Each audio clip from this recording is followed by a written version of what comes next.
Heart beat scan ఒక్క second లోనే world class 640 slide CT scan ఇప్పుడు మీ విస్టా ఇమేజింగ్ బంజారా హిల్స్ లో.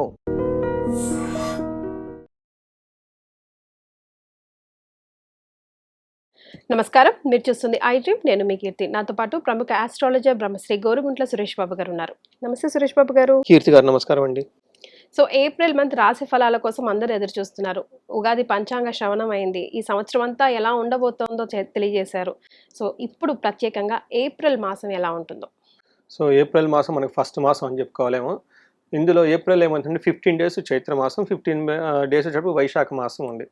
ఇందులో రెండు ముఖ్యమైన విశేషాలు అందరూ తెలుసుకోవాలండి ప్రతి ఒక్కళ్ళి. ఒకటి, ఈ మాసంలో మనకి అక్షయ తృతీయ వస్తుంది.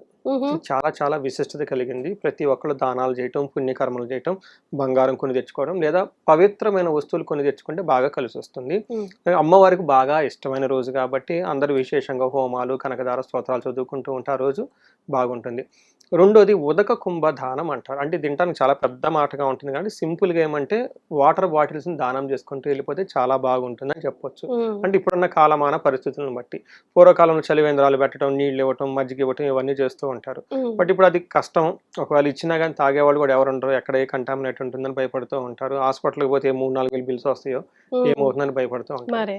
అందుకని ఇప్పుడు ఉన్న దాని పరిస్థితులను బట్టి జనరల్గా ఆధ్యాత్మికంగా ఇవ్వదలుచుకున్న వాళ్ళు ఒక ఇత్తడి చెంబు కానీ రాగి చెంబు కానీ తీసుకొని కొత్తది 300-400 అవుతుంది. దానికి చక్కగా పసుపు కుంకుమ పెట్టేసి అందులో నీళ్లు పోసి ఏదైనా సుగంధ ద్రవ్యం ఏదైనా కలిపితే యాలకులు కానీ లేదంటే లవంగాలు కానీ అందులో కలిపేసి లేదంటే మిరియాల పొడి కానీ వేసి ఆ చెంబులు అంటే పాత్ర సద్బ్రాహ్మణులకి, ఫాదర్లీ ఫిగర్ లాంటి వాళ్ళకి, గురువులకి గనక దానం చేస్తే ఉదక కుంభ దానం అంటారు. మహా పుణ్యం వస్తుంది, ఐశ్వర్యం కలిసి వస్తుంది. ఇది చాలా మందికి తెలవదు. చాలా సింపుల్, ఈజీ రెమెడీ.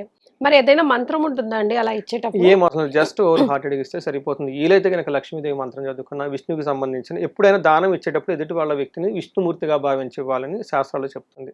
ఎందుకంటే విష్ణుమూర్తికి ఇష్టమైంది కాబట్టి, విష్ణుమూర్తి సాక్షాత్తు మన దగ్గరకు వచ్చాడు కాబట్టి ఆ భావంతో ఇస్తే చాలా బాగుంటుంది.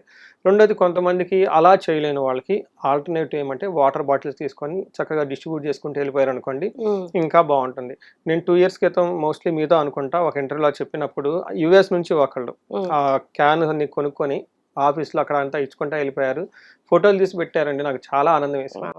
సో ఈ రెండు వేసవి కాలంలో కూడా ఆ రకంగా చూసుకున్నా కూడా సైంటిఫిక్ గా కూడా చాలా కలిసి వస్తుంది కదా. అసలు ఒక్క సిప్ చేయగానే ఆశీర్వాదం ఆటోమేటిక్ గా వచ్చేస్తుంది. అబ్బా అనిపిస్తుంది. ఉదకం నారాయణీయం అంటారు. అంటే మనం తాగే మంచి నీళ్ళే నారాయణ తత్వం కూలుకున్నట్టు మన సస్టైన్, మనం బతుకుండడానికి కావాల్సిన శక్తి నీళ్ళ ద్వారా వస్తుంది కదండి. అది చేసేది ఎవరంటే నారాయణుడు. అందుకని విష్ణుమూర్తి యొక్క మెయిన్ పర్పస్ ఏంటంటే సస్టైనబిలిటీ చేయటాన్ని అనమాట. అందుకని ఇది అందరికీ చేసుకోవాలి ఈ రెండు అని చెప్పేసి మనం కోరుకుందామండి. ఇంకొక విశిష్టత జ్యోతిష శాస్త్రం ప్రకారం 4 గ్రహాలు మారుతూ ఉన్నాయి. సూర్యుడు, కుజుడు, బుధుడు, శుక్రుడు 4 గ్రహాలు మారుతున్నాయి. ఇది కూడా ఒక విశిష్టత కింద మనం భావించుకోవచ్చు. ఈ యొక్క విశిష్టతలు కలిగిన ఈ మాసంలో మనకి రాశుల వారికి ఎలా ఉందో చూద్దామండి. సురేష్ బాబు గారు, మరి మిథున రాశి వారికి ఏప్రిల్ మాసం ఎలా ఉంటుందో తెలుసుకుందామండి. మిథున రాశి మనం చూస్తే వీళ్ళకి ఒక సాదాగా ఉంటుంది. కొంచెం వర్క్లో ప్రెషర్ఫుల్గా ఉంటుంది కానివ్వండి, మనం చెప్పుకోదగిన విధంగా పెద్ద ప్రాబ్లమ్స్ కానీ లేదంటే పెద్ద ఆపర్చునిటీస్ వచ్చేది కూడా ఏముండదు. సహజంగా వెళ్ళిపోతూ ఉంటుంది. ఒక్క కుజుడు వల్ల మాత్రం 10వ స్థానంలో ఉండటంతో ఉద్యోగంలో బాగా ప్రెషర్ ఉంటుంది. ఈ ఒక్క విషయాన్ని గమనించుకుంటే మిగతా అంత నార్మల్ గా యాజ్ యూజువల్ గా ఉంటుంది. ఇప్పటి వరకు మనం 3 రాశులు చెప్పుకున్నాం. 3 రాశుల్లో కూడా కామన్ ప్రాబ్లం ఉద్యోగమే కనిపిస్తా ఉంది కదా. కరెక్ట్, బాగా చెప్పారు మీరు. Good understanding. ఎందుకంటే సూర్యుడు కొన్నిసార్లు ఆయన అప్స్ అండ్ డౌన్ తిరుగుతూ ఉంటారు కదండి. అందుకని అవి దగ్గరగా ఉన్న రాశులకి 3 రాశులకి అటు 3 రాశులకి ఇటు ప్రెషర్ ఉంటుంది, బాగా ప్రాబ్లం ఉంటుంది అనమాట. మనం వీళ్ళకి ఈ రాశి వచ్చేటప్పటికి ఇందులోకి మేషంలోకి ఎంటర్ అవబోతున్నారంట, మీనంలో నుంచి. అందుకని ఇవి 3 దగ్గరగా ఉండటంతో ఆ ప్రాబ్లం వచ్చే అవకాశం ఉంటుంది వీళ్ళకి. మీరు గుడ్ అండర్స్టాండింగ్ అది. ఇందులో నక్షత్రాలు మృగశిర 3-4 పాదాలు, ఆరుద్ర 1-2-3-4 పాదాలు, పునర్వసు 1-2-3 అంతా మిథున రాశిలో ఉంటారు. పేరు బలం ప్రకారం చూసుకుంటే కా, కీ, కు, ఖం, జ్ఞ, కే, కో, హ అన్న లెటర్స్ అంతా ఇందులో ఉంటారు. మనం ముందుగా చెప్పుకునే విధంగా 4 గ్రహాలు మారటంతో ఏ గ్రహం వీళ్ళకి ఎలా ఉంటుందంటే 10వ స్థానంలో నుంచి సూర్యుడు 11వ స్థానానికి మారుతూ ఉన్నాడు. ఓవరాల్గా ఇది మంచి పొజిషన్. ఈ రాశి వాళ్ళకి ఇది మంచి పొజిషన్ అని మనం చెప్పుకోవాలి. ఎందుకు అంటే 10వ స్థానంలో సూర్యుడు ఉంటే ఏదైనా కనుక ప్రొఫెషనల్ వర్క్ చేస్తూ ఉంటే తద్వారా లాభం వస్తుంది. అలానే 11వ స్థానానికి మారటంతో కీర్తి ప్రతిష్టలు, ఫాదర్ల ఫిగర్ లాంటి వాళ్ళ నుంచి, రాజకీయ నాయకుల లాంటి గవర్నమెంట్ అఫీషియల్స్ నుంచి చక్కగా రిజల్ట్ వస్తుంది. ఇది ఒక పాజిటివ్. అయితే 10వ స్థానంలో కుజుడు ఉండటంతో వర్క్లో చాలా విపరీతంగా ప్రెషర్ ఉంటుంది. అంటే వర్క్ బాగుంటుంది కానీ కంఫర్టబుల్గా వర్క్ చేయరు, అటు ఇటు తిరుగుతూ టెన్షన్ పడుతూ వర్క్ చేసే అవకాశం ఎక్కువగా, అంటే హెవీ వర్క్ లోడ్ ఉంటుందని మనం చెప్పుకోవాలి. అంటే అగ్రెసివ్గా ఏదో కంప్లీట్ చేయాల్సిన సిచ్యువేషన్స్ వస్తుంది, ఎమర్జెన్సీగా చేయాల్సిన టాస్క్లకు చుట్టూ ఉంటాయి. దీంతో ఇంటికి సంబంధించిన వ్యవహారాల్లో సరిగ్గా ఫోకస్ చేసుకోకుండా ఎక్కువగా ప్రొఫెషన్ మ్యాటర్స్లో బాగా ఫోకస్ చేస్తూ ఉంటారు ఈ టైంలో. బట్ ఓవరాల్గా బుధుడు వల్ల కానీ శుక్రుని వల్ల కానివ్వండి సౌఖ్యము, ఆల్రౌండ్ ప్రాస్పెరిటీ, చక్కగా అభివృద్ధి ఉంటుందని గమనించాలి. మనకి 11వ స్థానం అంటే 10 నుంచి 11కు మారటంతో సూర్యుడు చాలా మంచి పొజిషన్లో ఉన్నారు, వీళ్ళకి బెస్ట్ ప్రొఫెషన్లో ఉన్నారు. ఈ టైంలో ఎవరికైనా జాబులు లేకపోతే జాబులు వచ్చే అవకాశం ఎక్కువగా ఉంటుంది. జాబ్ వచ్చిన తర్వాత కొత్త జాబ్ కాబట్టి సహజంగా అడ్జస్ట్ అవ్వాల్సిన పరిస్థితి కూడా, లేదంటే ప్రమోషన్స్ రాని వాళ్ళకి ప్రమోషన్స్ వచ్చే అవకాశం కూడా ఉంటుంది. కానీ ఆ ప్రమోషన్స్ వచ్చేది, జాబ్ వచ్చేది బాగా స్ట్రెస్ఫుల్ కండిషన్లో వస్తుంది. వచ్చిన తర్వాత లేదంటే జాబ్లో చేరిన తర్వాత బాగా టఫ్గా ఉండే పరిస్థితి అయితే ఎక్కువ ఉంటుందని గమనించాలి. ఇక్కడ మనం ఇంకొక విషయం ఏం గమనించుకోవచ్చు, గృహే నిత్యోత్సవం శుభం అని చెప్తారు. ఈ రాశి వాళ్ళకి ప్రమోషన్స్ వస్తే న్యాచురల్గా అందరూ సెలబ్రేట్ చేసుకుంటారు కదండి, మూవీస్కి వెళ్తాం, పార్టీలకు వెళ్తాము, అవన్నీ చేసే అవకాశం కూడా ఎక్కువగా ఉంది. ఈ రాశి వాళ్ళకి అట్లీస్ట్ వచ్చే ఒక 45 డేస్లో ఖచ్చితంగా ప్రమోషను, లేదంటే ఒక స్టెప్ ముందుకెళ్తే కెరీర్ వైజ్ అయితే వెళ్తారు, అందులో నో డౌట్. ఇక్కడ ప్రాబ్లం ఎక్కడ వచ్చిందంటే అండి, 10వ స్థానంలో కుజుడు కూడా ఉండటంతో ఈయనేమి చెప్తాడు, సదా భోజన దుర్బలం, సదా సంచార ఉద్యోగం. ఎంత బిజీ అయిపోతారంటే టయానికి భోజనం కూడా చేయలేంత బిజీ అయిపోతారు.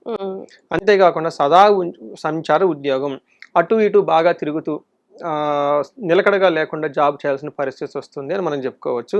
బట్ ఒక విషయంలో జాగ్రత్తగా ఉండాలి, మనీ విషయంలో కొంచెం జాగ్రత్తగా ఉంటే సరిపోతుంది. తర్వాత శుక్రుడు వీళ్ళకి 12వ స్థానంలో ఉంటే మిక్స్డ్ రిజల్ట్ అని చెప్తారు. ఒక పక్క ధనలాభం ఉంటుంది, శుభకార్యాలకు ఖర్చు పెడుతూ ఉంటారు, పడుకోవటం కానీ నిద్రపోవటం కానీ ఇలాంటి విషయాలన్నీ చాలా బాగుంటుంది. ఇంకొక విషయాల్లో ఏం చెప్తారంటే, అంటే ఇది మిక్స్డ్ రిజల్ట్, మన గ్రంథాల్లో కూడా ఈ గ్రహం 12లో ఉంటే కొన్నిట్లో బాగుంటుందని, కొన్నిట్లో ఛాలెంజెస్ ఉంటుందని చెప్తూ ఉంటారనమాట. బట్ ఓవరాల్గా చూసుకుంటే ఈ టైంలో కృష్యాది సర్వ విఘ్నం స్యాత్ అంటారు. అంటే మన హార్డ్ వర్క్ కనుక చేస్తే దాని యొక్క రిజల్ట్ ఆటంకాలతో కూడుకొని ఉంటుంది అని చెప్తారు.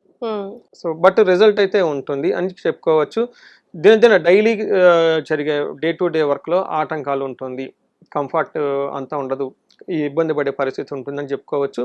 కొంతమందికి ఇన్ కేస్ మనకి చెప్పుకోలేని ప్లేసుల్లో కొంచెం డిసీజెస్, వ్యాధులు వచ్చే అవకాశం కూడా ఉంటుంది, తద్వారా హాస్పిటల్స్కి అయితే వెళ్ళి రావాల్సిన అవకాశం ఉంటుంది. బట్ అందరికి కాదు, కొంతమందికి మాత్రం ఇది అప్లై అవుతుంది. సో నక్షత్రాల ప్రకారం ఎంతవరకు సపోర్టివ్గా ఉందండి? నక్షత్రం చూసుకుంటే ఫస్ట్ మృగశిర, ఆరుద్ర, పునర్వసు నక్షత్రాలు 3 ఉంటాయి. ఇందులో మృగశిర నక్షత్రం వాళ్ళకి పరవాసము, లాభము, క్షేమము చెప్తారు.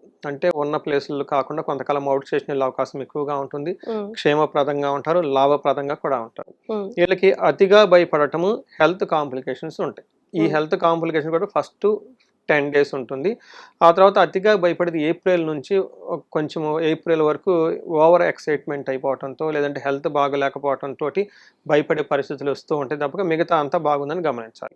అలానే ఆరుద్ర నక్షత్రం వాళ్ళకి క్షేమంగా ఉంటారు, లాభప్రదంగా ఉంటుంది, అవుట్ స్టేషన్లో ఉంటారు. ఓవరాల్గా చూసుకుంటే వీళ్ళకి కూడాను నాశనము, అతి భయము చూపిస్తుంది. అందులోనూ శుక్రునికి సంబంధించిన వ్యవహారాలలోనూ, లగ్జరీ కంఫర్ట్కి సంబంధించిన వ్యవహారాలలో ఏదో ఒక విషయంలో వీళ్ళకి అనుకున్న పని కాకుండా మధ్యలో ఆగిపోతుంది, తద్వారా వీళ్ళు ఓవర్గా భయపడాల్సిన పరిస్థితి వస్తుందని గమనించాలి. సో ఇది పునర్వసు. అగైన్ పునర్వసు నక్షత్రంలో చాలా బాగుంది, వీళ్ళకి పరవాసము, క్షేమంగా ఉంటారు.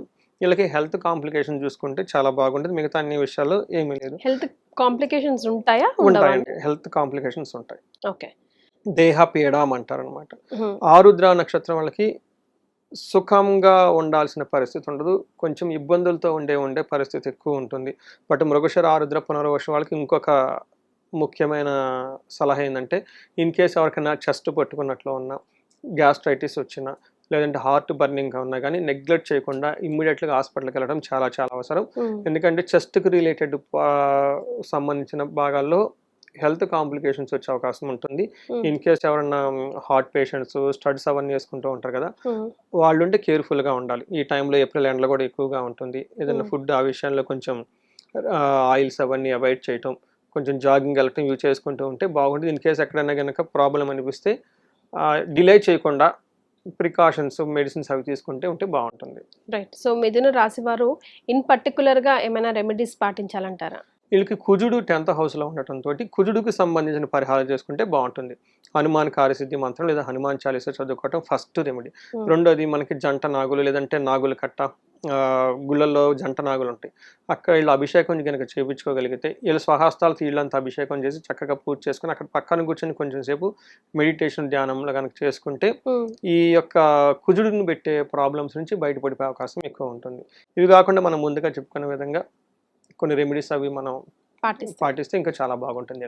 సో కీర్తి గారు, మనకి నేనేం చేస్తున్నానంటే 35 to 45 ఏజ్ ఉన్న వాళ్ళని తీసుకుంటున్నాను. ఎందుకు ఆ ఏజ్ గ్రూప్ అంటే హైలీ ప్రొడక్టివిటీ ఉంటుంది. ఆ ఏజ్లో ఎనర్జెటిక్గా ఉంటారు, ఫ్యామిలీ ఉంటారు, సొసైటీలో ఉంటారు, 10 years రియల్ టైమ్ ఎక్స్పీరియన్స్ ఉంటుంది, మేనేజర్ పొజిషన్లో ఉంటారు. ఎన్ఆర్ఎల్ అయితే ఒక మంచి పొజిషన్లో ఖచ్చితంగా అయితే ఉంటారు, ఎందుకంటే వాళ్ళకున్న చదువుకి. కానీ ఈ టైంలో సడన్గా వాళ్ళ కెరియర్లో కనుక గ్రోత్ లేకుండా ఆగిపోయి ఉంటే, స్టాగ్నేటెడ్ అయ్యి ఉండి అన్ఎక్స్పెక్టెడ్ ప్రాబ్లమ్ ఫేస్ చేస్తూ ఉన్నారంటే దాని మీనింగ్ ఏంటంటే వాళ్ళ యొక్క ఇండివిజువల్ జాతకంలో వాళ్ళకి దోషాలు ఉన్నాయి, లేదంటే శాపాలు యాక్టివేట్ అయ్యో నేను గమనించుకోవాలి. అందుకని ఎవరికైనా కనుక ఎక్కడో గ్రోత్ ఆగిపోయింది అనుకున్నప్పుడు ఇమ్మీడియట్గా కూడా హారోస్కోప్ చెక్ చేయించుకొని 1-2 సార్లు గ్రహశాంతులు లేదంటే శాపాలు చూపించుకొని వాటికి సంబంధించిన రెమెడీస్ చాలా ముందు తెలుసుకోవాలి. Awareness is the key to success అంటారు. ముందు తెలుసుకొని ఆ తర్వాత రెమెడీస్ చాలా రకాలుగా ఉంటాయి. వాళ్ళు ఓన్గా చేసుకోవచ్చు, లేదంటే పండితులు మీరు చేయించుకోవచ్చు, మా ద్వారా చెప్పి డిఫరెంట్ స్టోరీ అనమాట. అవి చేయించుకోవడం తెలుసుకోవడం ఫస్ట్ ఇంపార్టెంట్. అందులో భాగంగా ప్రతి ఒక్కరికి మల్టీ సోర్సెస్ ఆఫ్ ఇన్కమ్ ఉండాలి.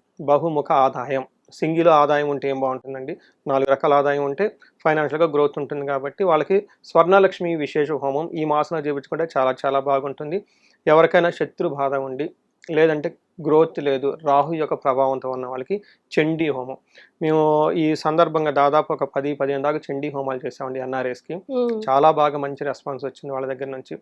ఇంకా ఎవరికైనా భార్యాభర్తలు మధ్య గొడవలు ఉన్నాయి, ప్రాబ్లమ్స్ ఉన్నాయి, అప్పటిదాకా బాగున్నాయి, లేదంటే వేరే వాళ్ళు వచ్చి ఇంటర్ఫేర్ చేసి ఇబ్బంది పెడుతున్నారు అనుకున్నప్పుడు చండీతో పాటు విశ్వావసు గంధర్వరాజ హోమము లేదంటే అన్యోన్య దాంపత్య పాశుపత అభిషేకం చేయించుకుంటే ఇంకా బాగుంటుంది.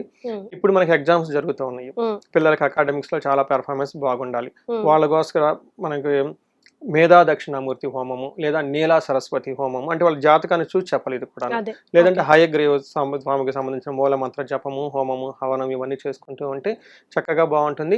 ఎలాంటి ప్రాబ్లం అనిపించినా లేదంటే అక్కడ గ్రోత్ ఆగిపోయినా ఒక్కసారి జాతక చక్రం చూపించుకొని ఈ రెమెడీస్ చేసుకోగలిగితే ఇంకేదేనండి వాళ్ళకి ఇది సమస్య అని ఫస్ట్ క్లియర్గా తెలిస్తే ఇమ్మీడియట్గా సొల్యూషన్ పక్కనే ఉంటుంది. అవి చేయించుకోగలిగితే వీళ్ళకి లైఫ్ 10 times ముందుకెళ్ళే అవకాశం ఎక్కువ ఉంటుందండి. రైట్. సో మిథున రాశి వారికి ఎలా ఉంటుందో తెలియజేయడంతో పాటుగా రెమెడీస్ ని కూడా సూచించారండి. ధన్యవాదాలు. ధన్యవాదాలండి. And for more videos, Please subscribe to iDream. Please subscribe to iDream. Please subscribe iDream. And please subscribe to iDream. For more videos, subscribe to iDream. please like, share and subscribe to the channel. Congratulations, iDream. Subscribe to iDream. Subscribe to iDream. So subscribe to iDream Media. iDream की iDream team अंदर की huge congratulations. Please subscribe iDream Media. Please subscribe to iDream. Subscribe iDream. Please subscribe to iDream. iDream అంటే నా కళల channel subscribe చేసుకున్న నోరు తిరుగుతలేదు, మీరైతే గంట గుర్తు కొట్టండి. For more such videos, please subscribe to iDream. Subscribe to iDream. Please subscribe to iDream. Please subscribe iDream Media. Please do subscribe to iDream. Please subscribe to iDream Media. For best entertainment and information, please subscribe iDream. And don't forget to subscribe to iDream.